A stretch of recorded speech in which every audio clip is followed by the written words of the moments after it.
can't accept the loss, I'm hard-headed. There's a little bit of madness to my method. Many falling off that fine line that I'm treading. I risk anything to be great, and I'm not letting nobody rob me of my victory. Number one, that's what I'm meant to do. When by any means, only thing that makes sense to me, I can make nice or make history. I got that dog in me, yeah. Turn me up. Big energy, got the crowd going nuts. I got that dog in me, Annie up. I take on anyone, I don't need a one-on-one. I got that dog in me, yeah. I'm talking all bite, no bark. I could rip your squad apart. I got that dog in me. So what's up? Yeah. So what's up? And how you doing today? This is Med. That is Seth. What's up, everybody?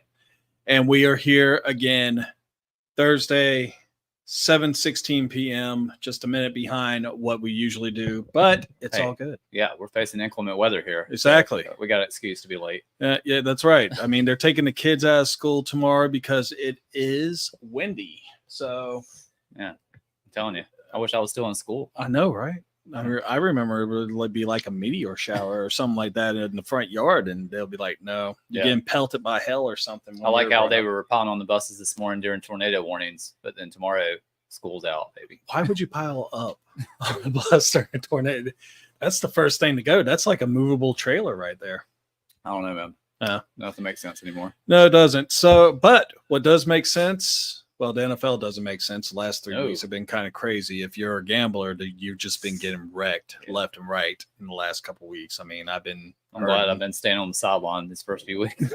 It's probably a wise thing, and I probably should have did it too. So today we're going to be talking about the 5 undefeated teams right now that are the Seattle Seahawks, Kansas City Chiefs, Pittsburgh Steelers, Minnesota Vikings, and Buffalo Bills. So kind of crazy that there's only 5 teams left, and we're just going into week 4. And then we will be switching over to 4 teams that need to hit that panic button. Seth has a couple things for his spotlight, and then we'll do our predictions. Yeah, just a couple of college notes. Not too much. Not many great games. I mean, we have one huge game. A huge game. But you look at the overall landscape, there isn't a ton, So, yep, we'll touch on it. So we will. So first things first, like we just kind of touched up on a little bit. When we're talking about like the 5 teams that are undefeated right now, is there anyone that's really kind of shocking to you at this moment? Shocking to me right now is the Vikings. I mean, I know we've talked about a couple of times how we both predicted the Vikings to be last in the division. Very true. Before the season. And I think a lot of people, probably most people, had that same prediction. But, they just continue to amaze. I don't know how long they can maintain it. But, Darnold is playing better than he's ever played. Aaron Jones playing like his peak again. At age, what is he, 29, 30 years old? Yeah, I was going to say he played towards his peak every time he played us. I mean, can Aaron Jones stay healthy for a full season? That's a huge question. But of course, Justin Jefferson, the receiving core, you knew they were going to be good. It's just, could they get them to football? And then obviously Flores and the defense have just taken a huge jump that nobody really expected. So that has been my shocker. I mean, the Saints fell from the ranks. That was the other shocker to me going into last weekend, but no longer undefeated for the Saints. Well, and with the Saints, I mean, that was a tough game that they had with the Philadelphia Eagles. And I mean, so far, Saquon Barkley, some people feel like he is the number 1 seed already, or the top front runner for the MVP, which, let's be real, probably won't happen because that is now a quarterback's award. Right.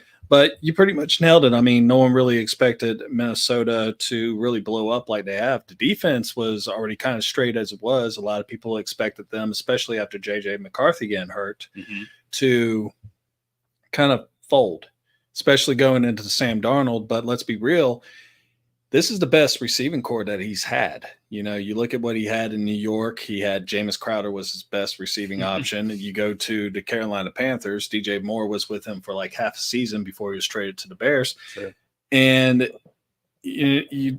some people will say, well, he went to San Francisco. Now, San Francisco has a great receiving core. They got Ayuk and Deebo Samuel, and they got George Kittle, but he didn't really play with them. He played the last game of the year which was basically a shoo-in game for the Rams and the 49ers. They already knew they were going to the playoffs and playing. I think they actually played against each other again last year, if I remember correctly. I might be wrong. Yeah, I can't remember. It doesn't matter. They both didn't win. But you look at, he only played one game and he played mostly with the backups. And this is the first time that he's actually taking meaningful reps with the actual starters. And I mean, JJ, arguably the best receiver in the game right now. Addison is about due back in any week in the next couple of weeks. And then he gets TJ Hawkinson back and later on down the season. So Minnesota has been kind of surprising. Pittsburgh, who is, got Justin Fields playing like a champion now all of a sudden. It's a bit of a surprise, but looking at the schedule, I figured they had a decent shot at 3-0. But yeah, I mean, I expected Russell Wilson to be leading, not Justin Fields. So yeah, it is a bit of a surprise. A little bit. Yeah. But that defense, man. That defense is Super Bowl caliber. Yeah. And I mean, they just been really just tearing it up, and they just been amazing. Yeah. It's winning ugly. That's what they do. That's what they do. And of course, KC's KC. I mean, I figured that they would be, some people feel it's the refs. I'm about to say they got the ultimate 12th man. Well, some people definitely feel like that. And I mean, you look at some of the problems that they are having. Isaiah Pacheco's out with IR. I should have the week 5 schedule set up for me right now, but I don't. Kelsey might as well be on IR. Yeah, I mean, he's been missing, gone, milk carting them.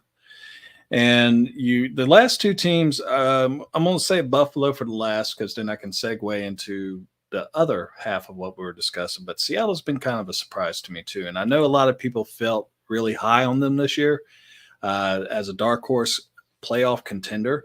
But I mean, with me, the way that I look at it, I look at the Geno Smith effect, which usually he is so inconsistent and it's so mind-numbingly frustrating sometimes to get a read on this guy. 2 years ago, blew it out the water. Last year, regressed back to what he was in New York. Great defense, good running game, great receivers. What you think? Man, they were my pick last year as a dark horse. I think I was just a little bit early, getting on that hype train. But this year, you're starting to see the fruits of those great draft classes they had. You're seeing Metcalf fully healthy. I think he was just beat up last year. Obviously Walker went down like he always does, but Charbonnet is a great backup. If you're going to have to plug in a number 2 back and you got Charbonnet, you're not really taking much of a drop off. And then Njigba, just a great number 3 receiver, and then Lockett and him are kind of both, quality receivers, kind of interchangeable. But you have the defense, man. Defense has stepped up so far this season and looked much better. I mean, I can see them right now possibly winning that division, which I never would have thought going into the season. No. And I mean, I still haven't read off a team that we will be talking about in the second half of this topic, but defense number 2 right now, currently overall. That is crazy. That's crazy. But yeah, no, the last team I wanted to talk about was Buffalo, which of course, one of the guys that you predicted of getting the MVP this year is the quarterback for that team. If you remember that whole discussion that we had earlier. Vaguely. Josh Allen has just been lighting up. Yeah. And I mean, I honestly thought that he was going to struggle a little bit with his receivers, Gabe Davis and Stephon Diggs leaving last year via trade and then via free agency. But I really didn't think that Josh Allen would really have been able to elevate his game to the way it has. He has developed even more chemistry with Shakir, who is their slot receiver. Keon Coleman caught his first touchdown this past Monday. And James Cook, who was not really a running back that you really saw catch the ball out of the backfield, he lit it up. Yeah. And I mean, they lit up the Jags, which I was about to say that's recipe for success playing the Jags right now. Yeah. Man, yeah. I mean, Cook, I thought he was a nice little scat back, coming out of Georgia. Never thought he'd be the feature back anywhere. But yeah, he's been cooking, so to say. Yeah, he's been on fire. And then Josh Allen, the first couple of weeks, he just kind of did his thing. They got the win, but it wasn't pretty. And then this past week, I mean, just finally, just nuked it. Yeah, just on fire. And I mean, not only that, you look at, Von Miller, there was a Von Miller sighting. Mm-hmm. He actually played in the game as well. Last time I saw him, he was really wrecking it over, I believe, in Denver. Well, no, Los Angeles. Yeah. With the Rams. And then he signed that contract, and he really hasn't been playing that much with Buffalo, but he was actually able to make an impact and everything, like you said. But yeah, man, I think we both thought that Buffalo's defense would take a pretty big step back, considering the leaders that they lost in the offseason, but they really are still pretty stout. Even Hamlin, I think, got in on the action the other night with an interception, didn't he? Yes. Yeah. Yeah. So, I mean, Lawrence got intercepted by a dead guy, a guy that clinically dead. Come back to life. For like 15 seconds. Yeah. That's crazy. But of course, like we were talking about, we're going to be talking about the second half, and we kind of already alluded a little bit of one of those teams that really need to hit the panic button. And one of those teams is, of course, Jacksonville Jaguars. It's just. Yeah, I was hoping we could get Danny, a big Jaguar fan, to join us tonight, but. Yeah, he had football practice. Yeah, I guess that takes precedence. But yeah, man, we're only a couple hours from Jacksonville, so I don't know about you, but they're kind of my adopted NFL team. I mean, I'll always be a Falcons fan first, but Jacksonville's kind of been my number 2 since I moved down here. And they're just one of those teams, they show up once every like 3 or 4 years, and then it just all falls apart. Yeah. And, what's crazy about this is they just signed Trevor Lawrence in the offseason to that huge 5-year, $275 million. I saw that on my peripherals. And it was kind of like one of those things, like you kind of were like, okay, I guess. But it just seemed like ever since he won that playoff game against Los Angeles Chargers. I was about to say San Diego. I need to stop doing that. But after they beat the Chargers in that comeback win, and then took the Chiefs to basically had them on the ropes. Yeah, really well in that game. He seems to have regressed ever since. And I mean, last year they blew it. They had they were 8-3. They had like a 2-game lead on Houston, and Kirk went down. Lawrence got an injured leg where I think it was a sprain. And it just seemed like after that, the dominoes just tumbled for them. And they just it just feels like they're still in that funk right now, to where they're just not able to get out of it. Yeah. I mean, out of these teams that we are looking at today, that is my team that I would absolutely hit the panic button. I mean, it's just couldn't have started worse for them. And that debacle Monday night, man, you never want to see your team just get absolutely boat raced by another team. And it usually doesn't happen in the NFL unless it's like the Panthers. Yeah. But that was just horrible. There was nothing good from that I could take, except for maybe Brian Thomas Jr. being a good looking prospect. Yeah. And I mean, you look at the other players and stuff like that. Right now, Travis Etienne looks like the main threat that they have. Yeah, I mean, he's okay, but kind of like Lawrence, it's like he's nothing special. Well, no, I mean, he leads the team in it. It's a given that he's going to lead in rushing, but you wouldn't expect him to be third on team receptions as far as like being, catching balls out the backfield. Lawrence right now has a 52.8. Completion percentage right now, and I think a quarterback rating like in the 70s, I believe. No, I think it's a lot lower than that. Really? Yeah. In fact, I have his stats right here. Let me just click on them real quick. Now, I don't want to give him excuses, but Evan Ingram being out for 2 or 3 weeks, that hasn't helped. That's usually one of his top targets. It is 1 or 2. It is, but I mean, you look at last year and everything like that. It started last year when he started to kind of regress. And I'm trying to find it, folks. I apologize. I could have sworn it was in the 70s. 43.1. Jeez. QBR. Wow. Good Lord. Is that just from last week? Or is that's overall? That's so far this season overall. I mean, he hasn't really done much. I mean, he has 2 touchdowns, 1 interception, 560 yards so far between the 3 games. So what is that, like just over 160 yards maybe? Yeah, I'm looking at the rating on ESPN. It's at 75, but I don't know. QBR and the rating, I guess, are 2 different things. Passer rating, yeah, he's up there in the 70s, but QBR is. But I mean, how about average of 6.3 yards per completion? Jeez, that's getting it. That's a whole. The only place where it actually beats him is when he had 6 yards per attempt his rookie year. Man, he's literally dropped 0.8 yards. Yeah, it was the quarterback we used to joke about being the check down king. Alex Smith. Yeah. I mean, Lawrence is looking about like that right now. And the big number that I'm looking at is the 12 sacks already through 3 games. That offensive line is guard. I mean, I can't really say much about because, the other day when I was watching the Houston game, I thought Caleb was getting killed. Mhm. Like I literally thought they killed the man. And he has, I think right now he's at 13 sacks.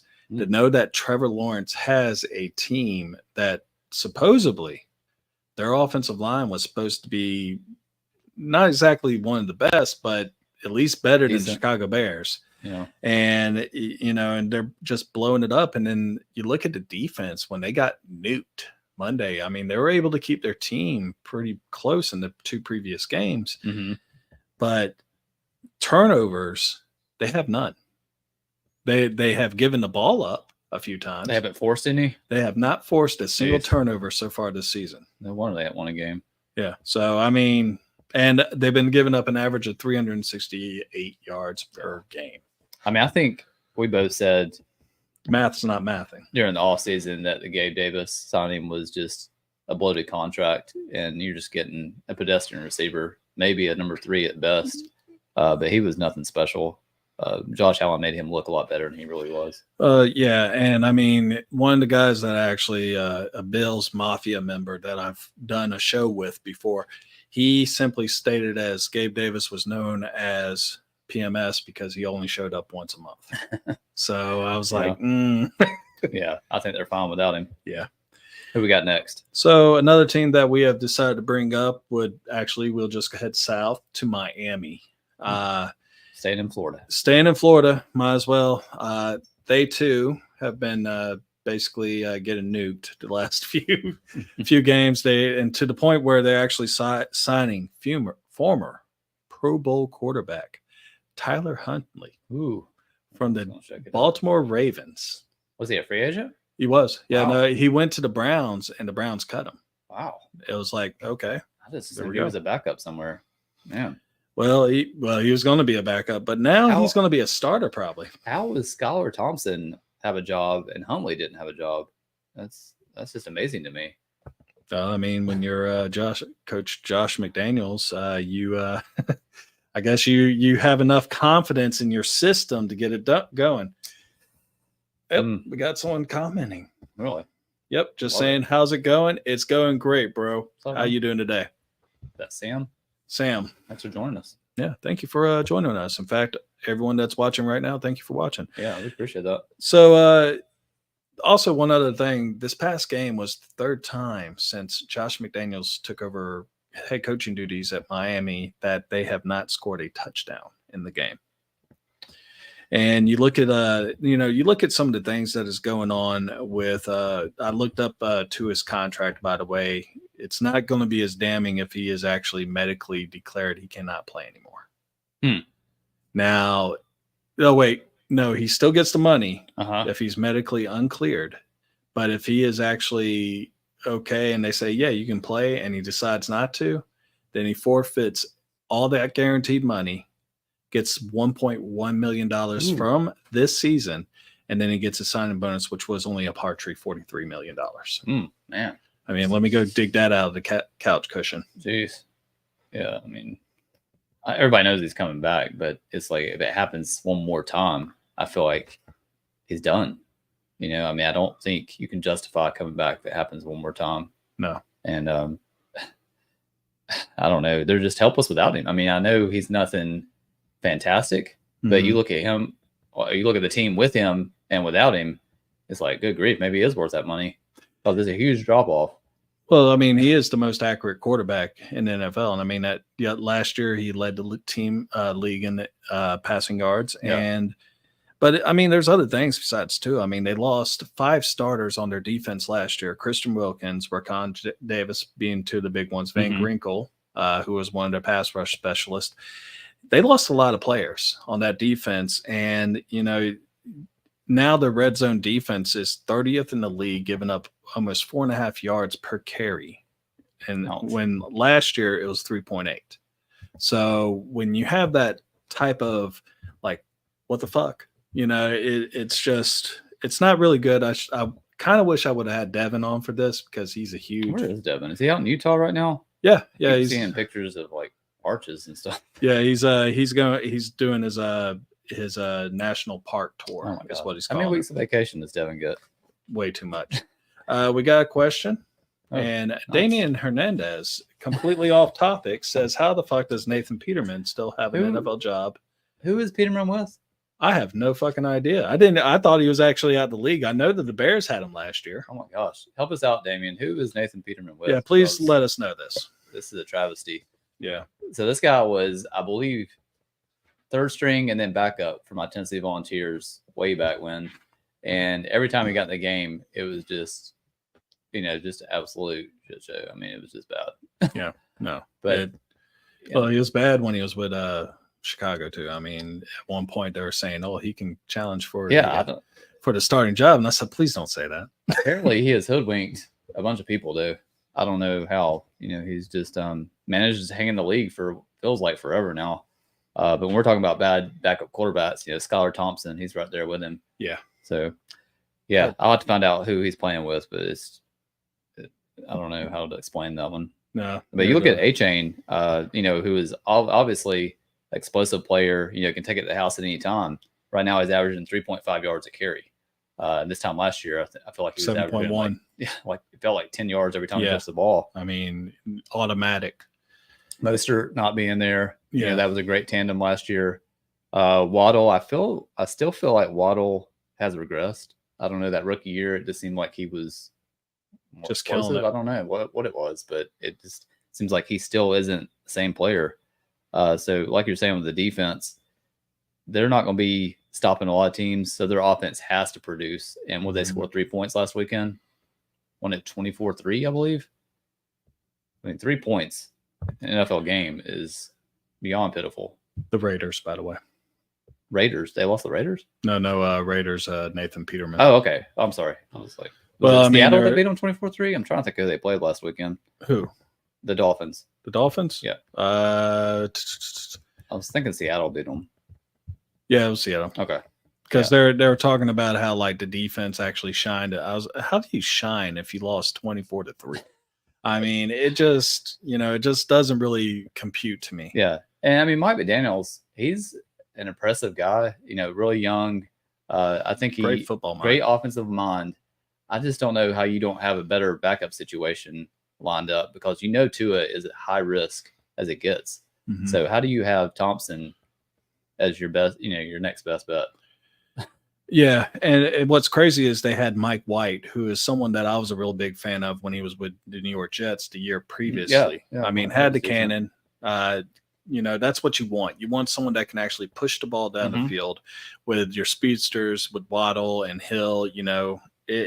It just doesn't make any sense to me. You got to play to your strengths. Yeah. I mean, you got to have somebody that can get Hill the ball. You can't have a guy that's just out there, throwing checkdowns and 10-yard outs. Yeah, and you can't replace Christian Wilkins and Rashawn Davis with guys that are making the league minimum and just getting pushed around. You pay your quarter, just like with Trevor, you pay your quarterback $250 million. You're going to have to make cuts somewhere. So, well, what happens? I might as well start bringing up the new richest quarterback in the NFL history. We're talking about the Dallas Cowboys, folks. Yeah, it's a good segue. Yeah. I mean, you look at what he's got. I mean, they just signed CeeDee Lamb and Dak Prescott to huge deals. Dak is getting $231 million of it is guaranteed. CeeDee Lamb, $136, $100 of it guaranteed. The Dallas defense has been giving up 29.7 points per game this year. They got blown out by the Saints after everyone was like, "Oh, we're back."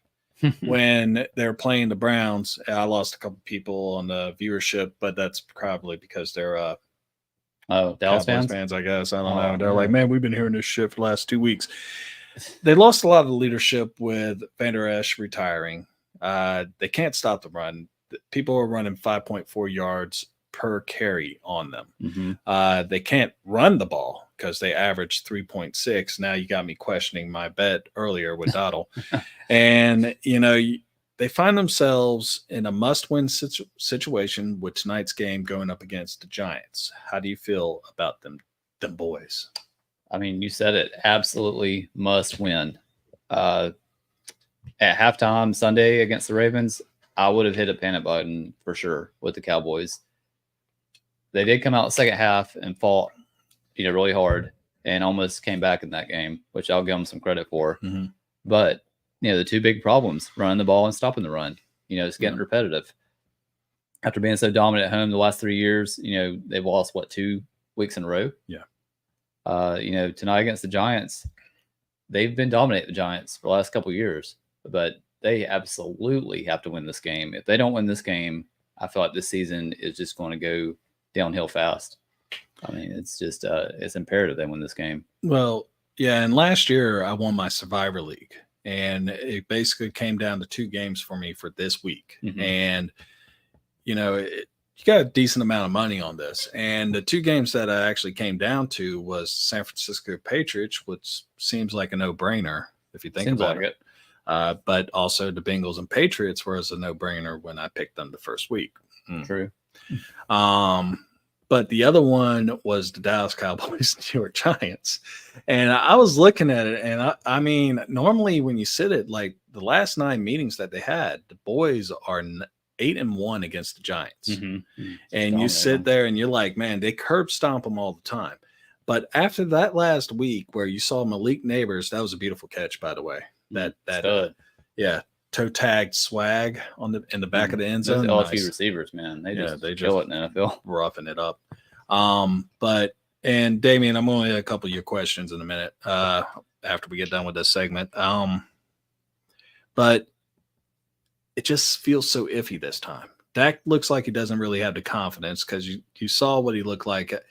I mean, Baltimore was up 28-3 at one point in that game. Yeah, they had that comeback. Yeah, a lot of people were like, hey, they were coming back. They were going to take it, but they lost. Right. And, That's all that matters. Derrick Henry was running all over them boys. Derrick Henry that a lot of people feel had nothing left in his tank. And you look at Dallas's front 7, I feel like Derrick Henry's bigger than everybody on their front 7. Very true. He was just stiff arming everybody. So I feel like they didn't invest in some beef on that Dallas defense. The linebackers don't look the same. The defensive line outside of rushing the passer don't look, the same.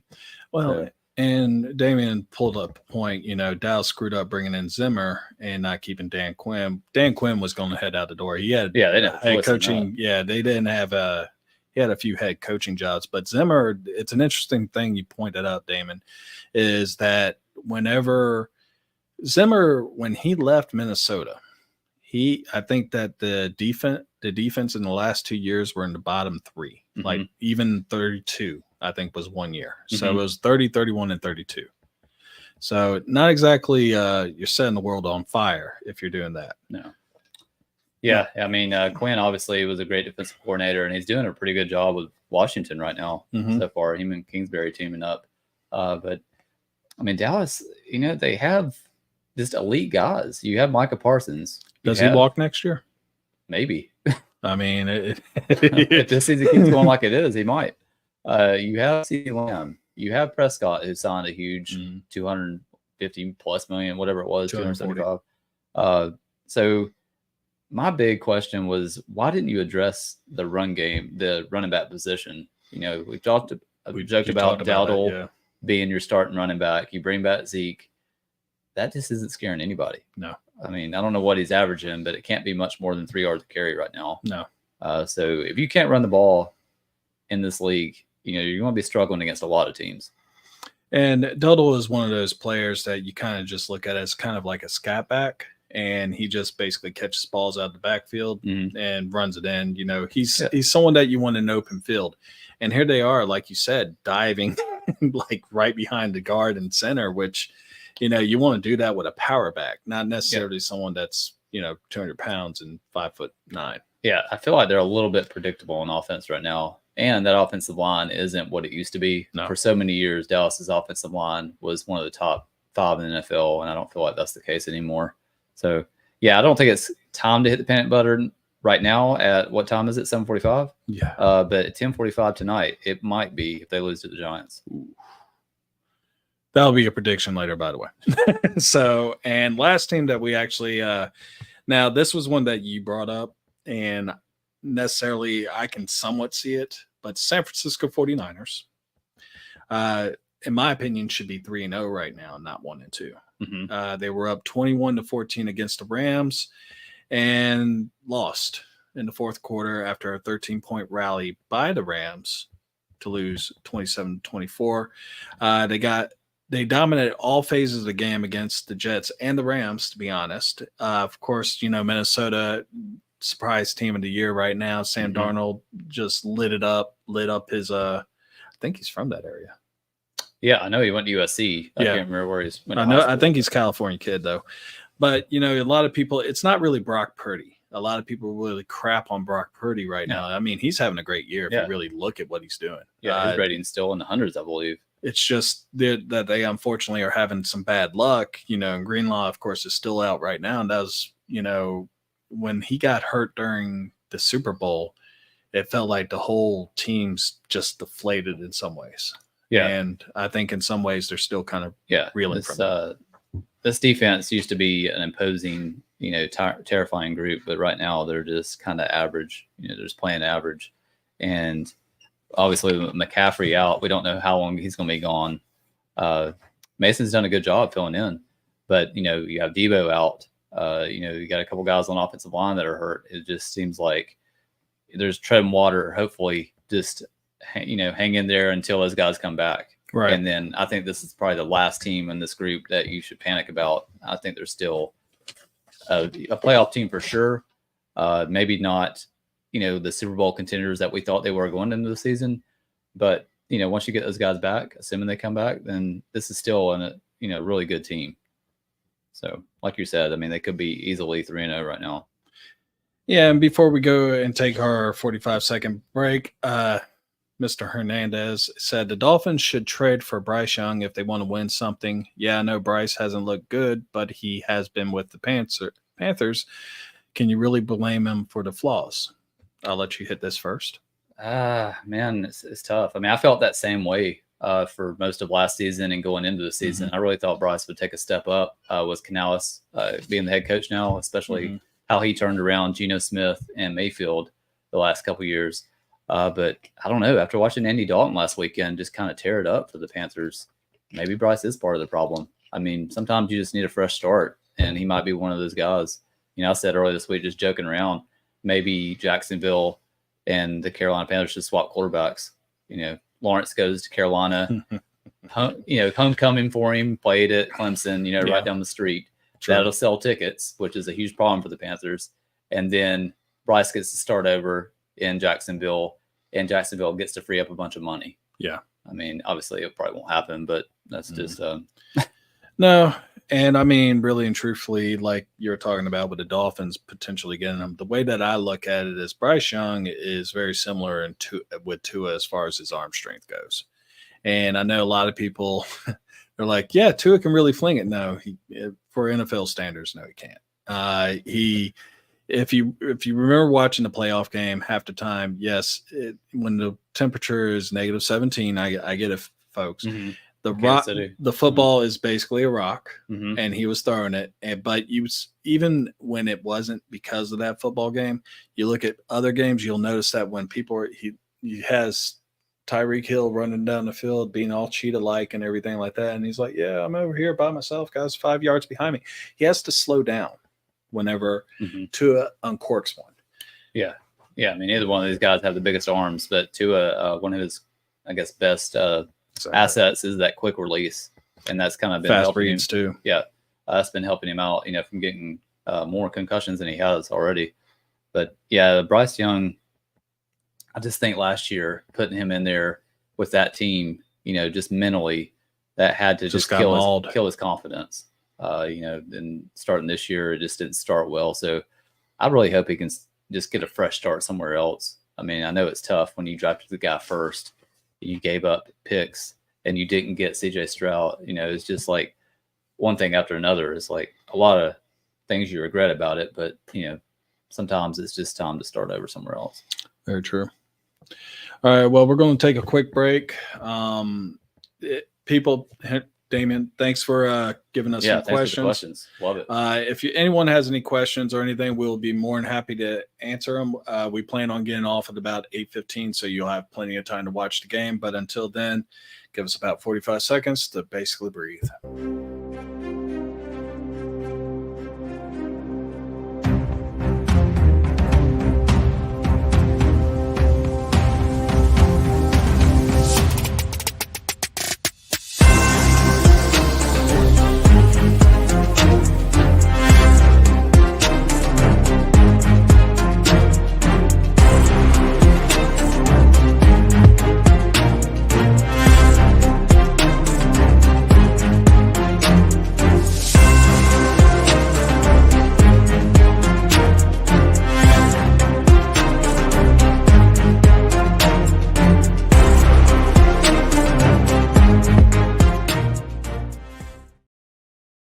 And we are back. We had to let our ears cool off because it gets kind of warm in here. Worked up talking about the Cowboys. Yeah, them boys. So, Seth, we're pretty much approaching your spotlight at this point. Eventually, I will have a video for that as well. But until then, no worries. There we are. So, what you got for us today, bro? So now that we're almost a month into the season, I just thought I would do what everybody else does, every week, the top 5. Basically like a power rankings. Yeah, exactly. And it's very SEC centric. I don't know what else to say. I mean, it's just the best conference in the country. We're from South Carolina. We live in South Carolina. So we're going to watch a lot of either SEC. We were big fans of the Pac-12 last year, but of course, greed killed that. So, and I'm not one of those SEC homers that, just always touts the SEC as just being the end all be all. But right now, where we are in the season, they pretty much are. Right now, yeah. Well, 9 teams ranked in the top 25. Yeah, it's ridiculous. But we like all football. Don't get me wrong. Yeah. I mean, I watched tons of Pac-12. I might have watched more Pac-12 last year than SEC. I think we both did, actually. We're like, man, did you see Cameron Ward in Miami right now? I mean, that is just crazy. Speaking of Cameron Ward, the number 5 team on my list actually is Miami. I mean, this just goes to show, compare them to Florida State, when you find the right quarterback transfer and plug him into the right system that already has some talent over there. Mm-hmm. It's just been off the charts. Miami looks so good compared to the last several years when they didn't have stability at quarterback. They've had some decent guys, but Cam Ward is a killer. I think he's a Heisman candidate right now. I mean, they just absolutely just knocked it out of the park, bringing this guy in. So, they haven't had an extremely tough schedule, but that win against Florida at Florida, I know Florida isn't very good, but it still was a pretty easy win for them. That's my number 5 team right now. I was going to say, that's the team. That was the game I watched too. And I was like sitting there and I was shocked that Cameron Ward, we didn't plan this, by the way. I legitimately like Cameron Ward. I love Cameron Ward last year at Washington State. But moving on, and by the way, my top 5 is kind of a body of work top 5. I'm not going to have like Ohio State in mind because they haven't really played anybody. Yeah. I do think they're one of the top 5 teams, but I'm just basing this on what we've seen so far. So my number 4 team, my pride and joy, my Tennessee Vols, it just warms my heart that we actually have a decent team right now. That might change, in a couple weeks when they face some of the big dogs in the SEC. But right now, coming off of a pretty good win at Oklahoma, Oklahoma's nothing special on offense, but Oklahoma's defense really good, and you beat them on the road fairly easily, never in question. Kind of just ran it down their throats. Nico didn't have a huge day, but he did what he had to do, and it was a good, big win for the freshman on the road. So, Tennessee's looking pretty good. 3 weeks, I think they play Alabama. We'll find out more about them then. But speaking of Alabama, that's my number 3 team. They've got a nice little matchup this weekend, which we might touch on in a little bit. But you may have heard about the game coming up, Georgia, Alabama. Alabama, they kind of picked up where they left off. A lot of people, including me, my co-host here, Med, thought it was going to be a little bit of a down year. But Kellen DeBoer has done a nice job. Hasn't really changed too much. It still looks like a Saban team. They still have a stable of backs, a stable of receivers. Milrose still playing like a Heisman candidate. Yes, he is. They had that one kind of shaky half against South Florida, but other than that, they dominated Wisconsin, which was impressive. I know Wisconsin's not great, but still, they just It's Wisconsin though. Yeah, and they're just doing their thing. So, I can't have them lower than number 3 because they are who they are. Number 2, Georgia Bulldogs, and I'm sure a lot of people get mad that they're not the number 1 team. I know who your number 1 this team is then. Oh, that's pretty easy to figure out. After an off week to regroup after a lackluster performance against Kentucky, Georgia goes into Tuscaloosa. I think a 2-point favorite, I believe, last time I looked. So, I mean, this game right here, I know they play Texas in a couple weeks, but I still think this is the biggest game of the two. If they can beat Alabama, they're pretty much locking up a spot in the playoffs, in my opinion. So, they just need to get the offense humming. I know Mike Bobo is the coordinator now, and some fans, think he's just kind of regressed the offense. They're just playing really conservative and not just setting those playmakers free. But they got to get the offense on track this weekend because they won't be able to play conservative like they have against Kentucky. Clemson just played so bad in that game. I mean, and I give Georgia a lot of credit for making them look terrible. But Clemson was just awful in that game. I was going to say every team so far this year has made Clemson look terrible. Well, I mean, Clemson last weekend finally got it, untracked. Just absolute beatdown of, who was it, NC State, I believe. Well, at the same time, I mean, you look at what your boys did against NC State too. Yeah, I mean, I know, but I think Clemson is better than what they showed against Georgia the first week, but Georgia made them look bad, and that's credit to Georgia. My number 1 team, you probably figured it out, the Longhorns, the other UT, the newest entry into the SEC, and they're just killing it right now. Another easy win over Louisiana Monroe over the weekend, 51-3. You never want an injury to your starting quarterback. But oh my God, this may work out well for Texas, actually. Arch Manning's getting some valuable experience during the soft part of the schedule, and then Quinn Ewers is coming back shortly. So you will have 2 guys kind of ready for the SEC play. And if you've watched Arch Manning, you can tell the guy just has it. He's going to be a great quarterback. I still think Texas probably has the most impressive win of the season, dominating Michigan in the big house. And we saw last weekend that Michigan is a pretty good team, how they handled USC. So that was a really impressive win, even though they haven't played anybody else. And like you were talking about with Arch Manning and everything, folks, if you have not watched the highlights to what was the team that they were playing against? UTSA, University of Texas, San Antonio, the Roadrunners. Go and check that out because there is this one play where he literally broke some guy's ankles, like basically juked him out of his shoes, and then took off and outran every person on the defense. Like, he's got some wheels. He's not paying an Eli. He's taken after his daddy Cooper, who was a receiver at Ole Miss. So I mean, it was really impressive.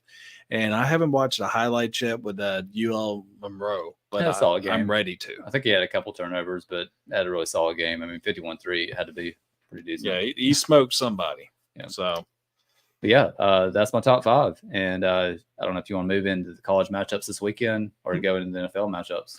We'll go college first, but question for you: how do you not have Colorado on your top 5? Ooh, Colorado. That was a big win last weekend. Yeah, man, I was kind of flipping back and forth between Tennessee and Colorado, and I kind of caught the end of overtime, but I missed the Hail Mary. I was just like, how did Colorado even get this to overtime?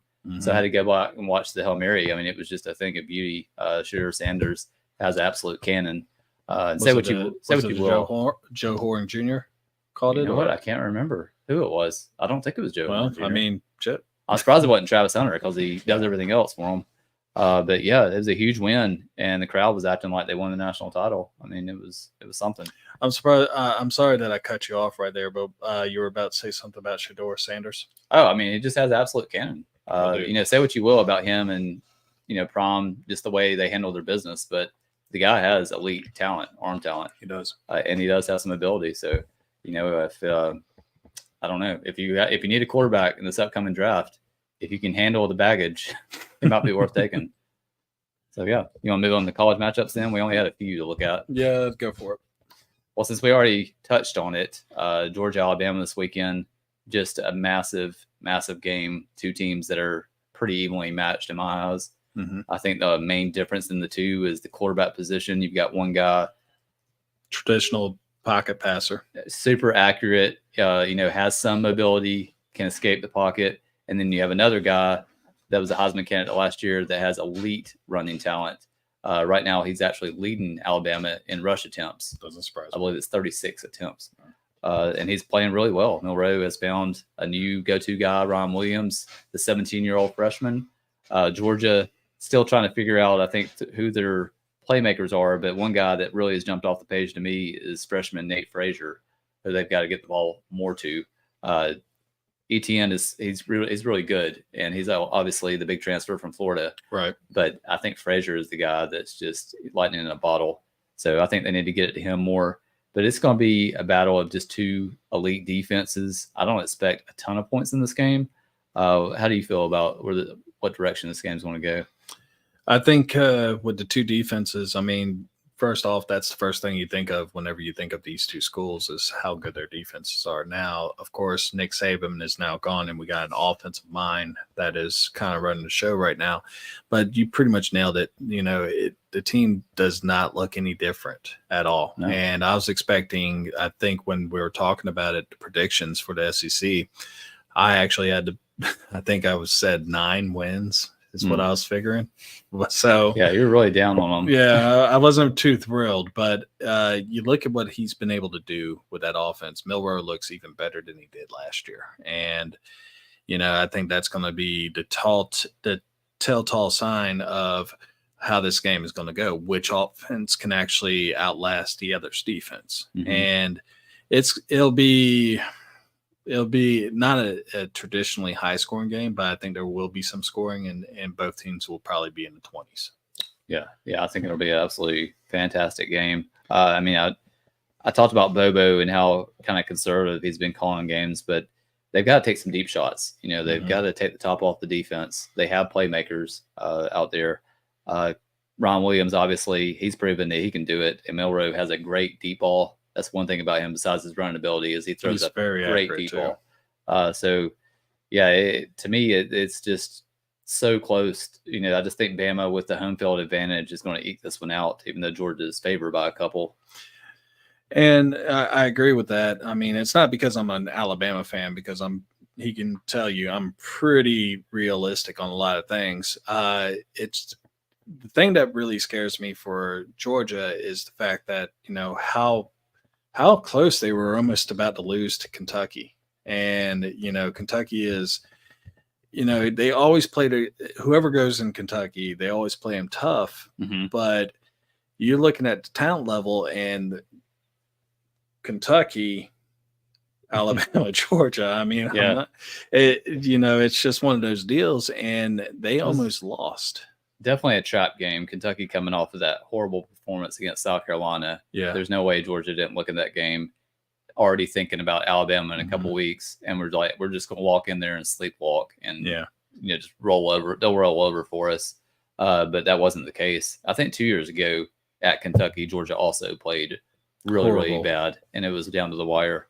But I didn't mention his name, but Dominic Lovett, the transfer from Missouri, I think he's kind of the go-to guy for Carson Beck now that Bowers is gone. They got to get the ball more to him, a 5'10" senior. So that's they don't have a lot of explosive wideouts on Georgia right now. For some reason, a lot of them transfer out, like we saw with Jermaine Burton, A.D. Mitchell. But I think Lovett is a really quality, all SEC type receiver. So, yeah, it should be a great game. Can't wait. No. But, what was there? One more that we wanted to touch on? Yeah, you're talking about it. It's not an SEC game, though. Yeah. So we don't have a ton of great games this weekend, but another matchup with two ranked teams that I thought was interesting, Penn State and Illinois. Both teams playing really well. Illinois coming off of that really good win against Nebraska. That kind of surprised me, winning at Nebraska. And I don't know if you've watched Nebraska any of this year, but Riola, the quarterback that switched at the last minute from Georgia to Nebraska, he's really been playing well. I mean, they dominated Colorado a couple weeks ago. So that surprised me that Illinois was able to go in there and do that. And Penn State, Penn State is that team that drives me crazy because they always dominate everyone else in that conference until they play Michigan and Ohio State. And then they just can't get it done. But I think this team is a little more talented. athletically. And Drew Aller, the quarterback coming back for his third year now, really, really good stats last year. And I think he's a guy that can take them maybe to that number 2 spot and leapfrog over Michigan this year. But Illinois has a really good quarterback of their own also. The transfer from Ole Miss a couple years ago, you remember Luke Altmaier? I remember him, yep. Really solid quarterback, and he's playing well. So I think this will be a fun matchup. I mean, these games sometimes in the Big Ten are kind of boring, plodding games, but 2 really good quarterbacks going at it in this one. And Penn State right now, this kind of surprised me. What would you think the spread is in this game? I'm on because it's Penn State, and I know how that offense can be sometimes, and their defense is just going to be stingy regardless. But give me 7 points on that spread. The spread is 19. Dear God. So, yeah, somebody has a lot of confidence in Penn State in this game. I was going to say, you might want to go to your nearest bookie with that one. Yeah, that's a really big number. Yeah. I think Brett Bielema has done a really good job. Well, I think a lot of people forget he went to Illinois after the kind of debacle at Arkansas his last couple of years. But he's done a really nice job there. So give me Illinois in the 19. I think Penn State will win, but I don't think it'll be more than 10 to 14 points. And I agree with that.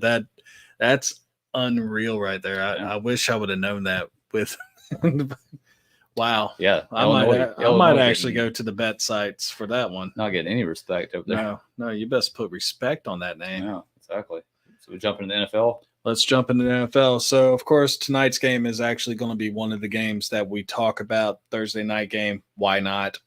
We got the Cowboys against the Giants. This is a game that we've talked about before that is definitely a must-win game for the Cowboys. After the last game against Baltimore, they were talking about we need to have a little bit more fire. We need to be able to do this. We need to do that. And at the same time, you look at what the Giants did. Now, yes, it was against the Browns, and I get that. That's like saying the Indianapolis Colts are here because they beat my Bears. But let's be real. It was still an impressive win for Daniel Jones, who we bag on pretty much daily between us. We're not big Daniel Jones guys. And you look at what they were able to accomplish. Malik Neighbors really seemed to justify his 6th round selection in that game. I mean, acrobatic catch, he was a game changer. And so when you look at this game and the fact that earlier when we talked about the stat that in the last 9 games against each other, the Cowboys won 8, Giants have only won 1. But this is one of those games where it kind of makes you a little scared because I fully expect Dak to go off. I fully expect the offense to shine like it always does. But at the same time, will they be able to stop the Giants? That's the big question. And, basically everyone knows the model. Run at them, run away from Micah Parsons, and you're gravy. I personally, the spread right now is 6. +5 for the Giants. And I'm actually, part of me wants to go with Dallas and take, or go with the Giants and take the 5. But I think Dallas is going to try to make a statement win. And so I'm going to say Dallas is going to win this game probably by about 10 points. I think I agree with you. I think it's going to be just a desperate, hungry Cowboy team that we see tonight. The Giants, although they're playing much better, Daniel Jones actually is playing decent right now the last couple of games.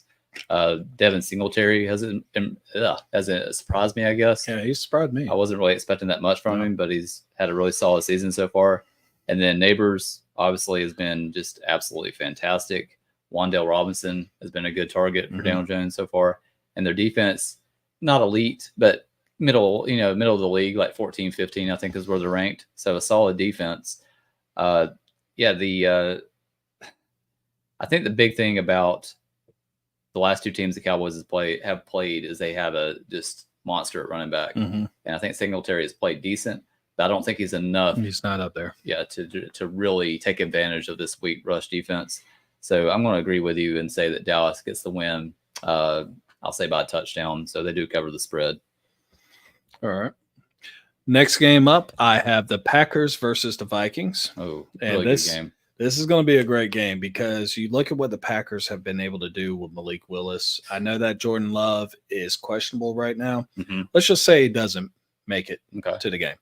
The Vikings, of course, are a surprise team so far this year. Sam Darnold looks amazing right now. He's able to connect with his receivers. Running game is doing good. That defense, Brian Flores' defense, phenomenal.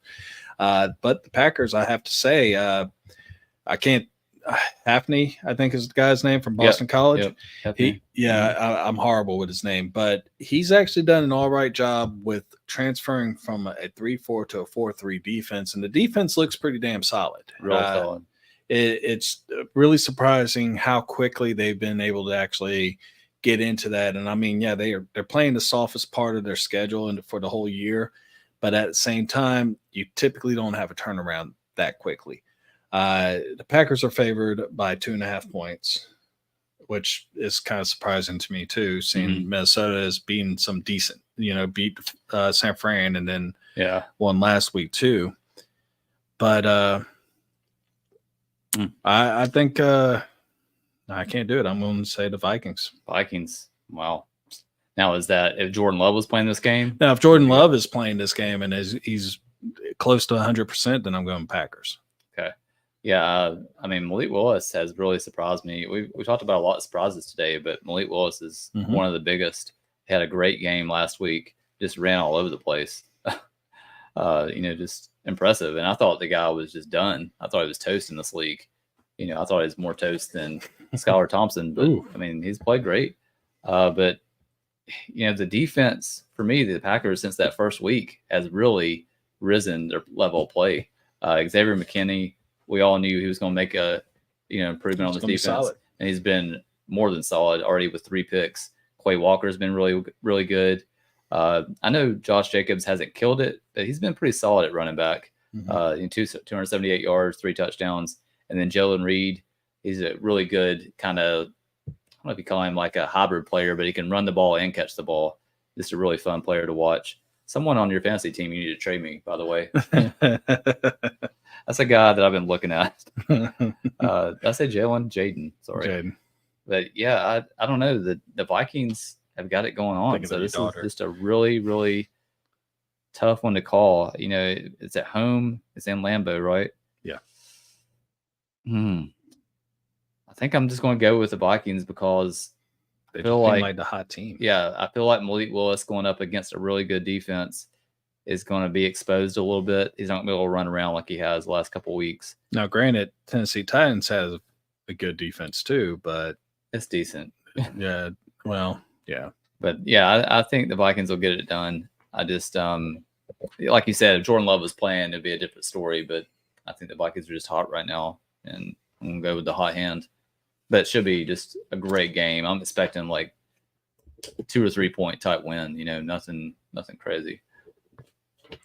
So I know Isaac will hate to hear that, but I would definitely pick the Packers if Jordan Love was playing. He'll be all right.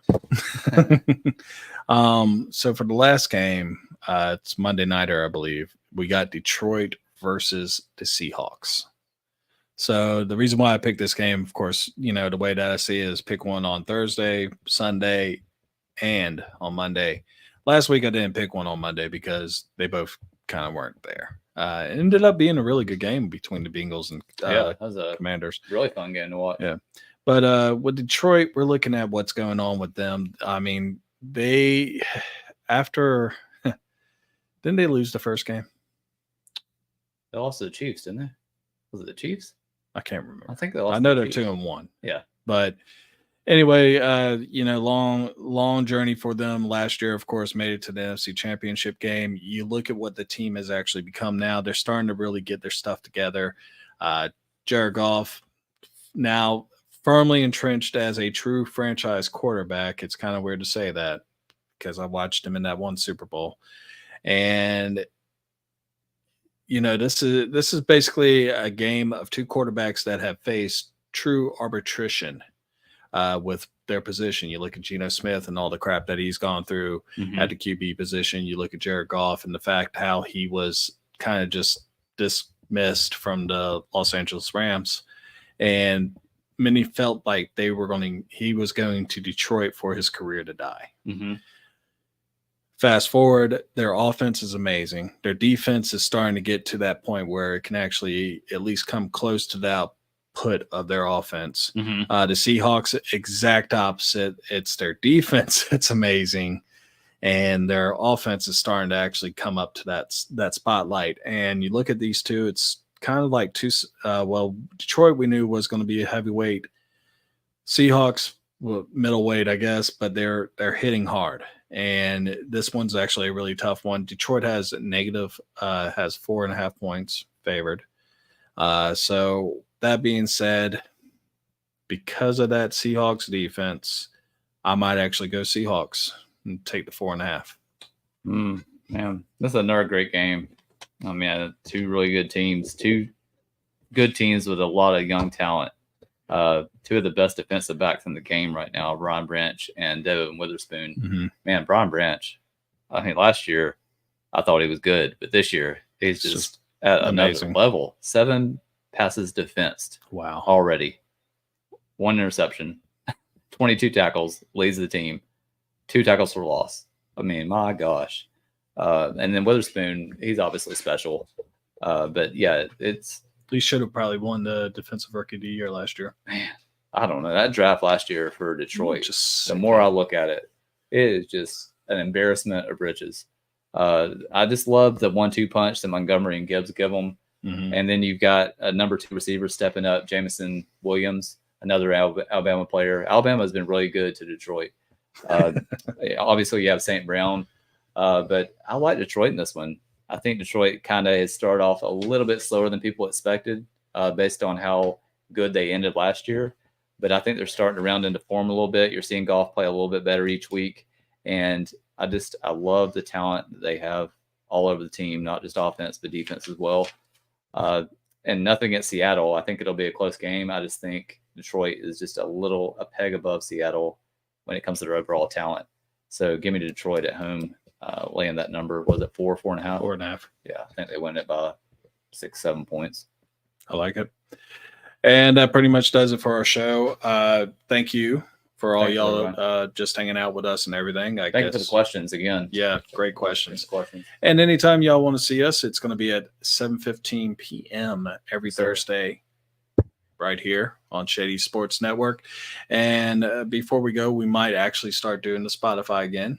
So, nice. So that way, if you don't have the time to sit down and actually watch us, and if you want to hear our charming voices, just listen to us on Spotify. Once I get that up, I'll put a link in there for y'all, and we appreciate it. Love it. All right, guys. Final question. I guess we should do one final question. Okay. Yeah, shoot. Out of the undefeated teams, is there one that you think is not going to make the playoffs? Oh my gosh, I'm going to have to look at the list again. Steelers, Vikings, Buffalo, Kansas City, Seattle. If I had to pick one of those, I would say the Steelers, just because I still don't trust Justin Fields or Russell Wilson. But yeah, it's just such a tough division that they play in, which right now I think all those teams will make it. But if I had to pick one, it'd be Pittsburgh. Yep. So, folks, if you actually want to chime in on that, you can find us on Twitter, and we'll see you later. Have a nice night. See you next Thursday. Enjoy the game.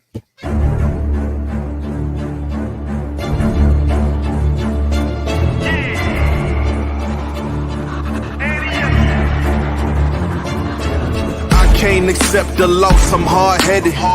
There's a little bit of madness to my method. Many falling off that fine line that I'm treading. I risk anything to be great, and I'm not letting nobody rob me of my victory.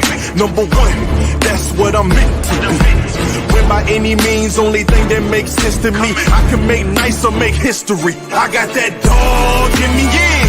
Turn me up, big energy, got the crowd going nuts. I got that dog in me, yeah.